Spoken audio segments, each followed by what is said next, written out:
Right, let me start with something that's going to make a few of the Charlotte faithfuls spit their sweet tea. Everyone tells you the Roval is NASCAR's ultimate test of a road racer. 17 turns, Cup Series legends spinning in the infield, chaos in the final chicane, and yeah, it's tricky, but hey, here's the uncomfortable truth, mate. Put the Charlotte Roval next to Mount Panorama, and the Roval starts to look like the Woolies car park on a Sunday Arvo, because the Roval changes elevation by about 35 feet. 35. Bathurst, try 571 feet of vertical, drop 174 meters between the pit straight and the top of the mountain. That's not a racetrack. That's a cliff face with a racing line painted on it. And there's one corner up there, they call it Skyline, where the world's best NASCAR drivers, blokes who've won everything, arrive and their brain just refuses. Why? Hold that thought, because the answer isn't about talent.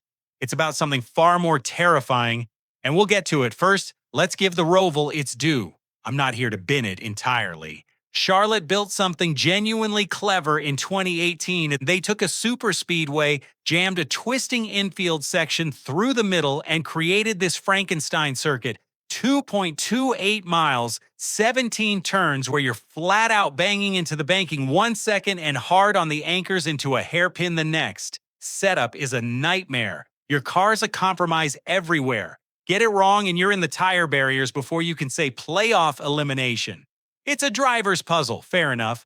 But here's where it all falls apart the moment you fly at 15,000 kilometers south to New South Wales. The Roval is a flat problem. A two-dimensional chess match. Bathurst is a three-dimensional survival exercise. On the Roval, if you overcook a corner, you spin harmlessly across a runoff area the size of a footy oval.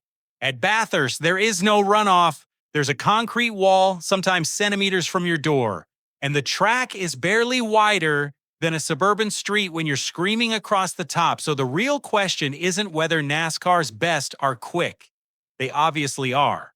The question is what happens to a driver when the margin for error drops to zero and the ground itself starts falling away beneath the car, because that's when the mountain starts playing tricks on the engine. And that part genuinely does my head in. All right, let's get our hands dirty. Here's the bit the highlight reels never tell you.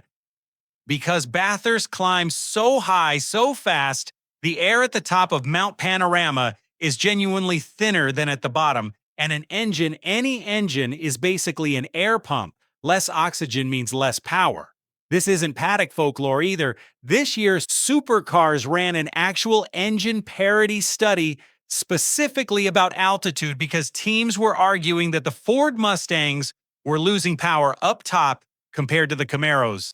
Brody Kostecki lit the whole paddock on fire at the 2025 Bathurst 1000, saying the situation was going to be a problem.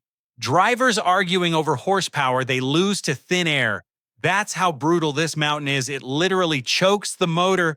Now imagine bringing a NASCAR Next-Gen car into that, a 3,200-pound beast built for banked ovals, and asking it to breathe on the roof of a mountain it's never seen. But here's the crazy part.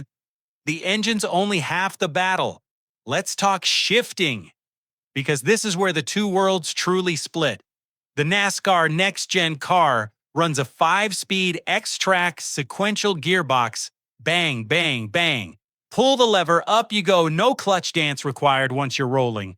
Modern, efficient, idiot-proof almost. And to be fair, Gen 3 Supercars run a sequential too. Now they ditched the old H pattern in 2023. But here's the thing about Bathurst that no gearbox saves you from: the commitment. Coming down through the S's into the dipper, the track drops away so violently that the car goes light, the nose pitches, the rear unloads, and you're trail braking into a blind downhill left-hander with a wall waiting at the exit. You can have the fanciest sequential box in the world, but it won't shift for you when your stomach's in your throat and you literally cannot see the apex because the road has vanished over a crest. That's the sensory experience nobody's ready for. On an oval, you feel G-force sideways. At Bathurst, you feel it vertically. Your body gets thrown up, down, compressed through the dipper. Like a roller coaster with no safety bar, it's disorienting, it's exhausting, and it does something to the human brain that no simulator has ever fully replicated. Which brings us to the real reason the world's best still can't crack it. And it's not mechanical at all. Here's the puzzle that keeps me up at night as a motorsport nerd. Shane Van Gisbergen, SVG, is right now arguably the greatest road racer NASCAR has ever imported. The man has racked up 7 Cup Series wins, swept weekends at Sonoma, dominated Watkins Glen, 9 road course wins across the NASCAR ladder. He turns American road courses into his personal playground. Brody Kostecki went the other way and was immediately rapid stateside too. So why do these two Kiwi and Aussie absolutely school the Americans on road courses while so many NASCAR stars go to Bathurst and just can't find that last half second? One word: fear, not cowardice. I mean respect that borders on terror. SVG grew up on that mountain. He's driven Skyline 10,000 times in his head. He knows that when the wall is 30 centimeters from his mirror at 280 kilometers an hour, he can lean on it. NASCAR drivers who've spent their whole lives on ovals with safer barriers and generous runoff, their survival instinct screams at them to lift. And at Bathurst, lifting is losing. There's a saying up there: the mountain punishes hesitation more than mistakes. A committed mistake you might survive, a moment of doubt at the wrong crest. That's where the concrete finds you. This is the invisible gap. It's not horsepower, it's not the diff.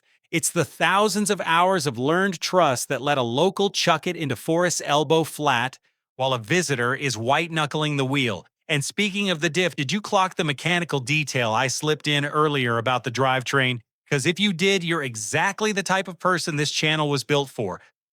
Quick one, and then we get to the good stuff. If you already knew about the spool versus diff debate, how a locked drivetrain behaves completely differently through a slow hairpin than a limited slip setup does over the top of the mountain. Before I even mentioned it, mate, you're the 1% we're building this community for. Drop the word Skyline in the comments so I know who the real ones are, because here's the deal with NASCAR Nation Decoded. This channel isn't for people who want a 60-second highlight package and a wow, big crash. There's 1,000 channels for that. This is for the people who lie awake wondering why a car loses grip over a crest, why thin air steals horsepower, why one driver commits and another lifts. If that's you, the technical why behind the racing, then hit subscribe. Not as a favor to me, as an upgrade to how you watch every single race from here on out. You'll never watch Bathurst the same way again. Promise. Now, let me leave you with a scenario that's got the entire motorsport world quietly buzzing. Kyle Larson, the most naturally gifted racer in America, a bloke who wins on dirt, on asphalt, on anything with 4 wheels. He's admitted on record that Bathurst is on his radar. He's been in the exploratory phase. A Supercars start has been dangled more than once. Now picture it, 2026 or the year after, Larson versus Van Gisbergen. On the mountain, the American prodigy who can drive anything against the local king who owns that concrete like it's his backyard. Larson has the raw talent to win anywhere, but talent isn't the currency at Bathurst. Trust is, and you don't build 174 meters of vertical trust in one weekend. So here's my question for you, and I genuinely want your answer below. Can the best pure talent on earth beat a man who was forged on the mountain, on the one track where hesitation kills you? Or is Mount Panorama the one thing money and talent still can't buy their way past? Tell me, Skyline, in the comments, and I'll see you at the top.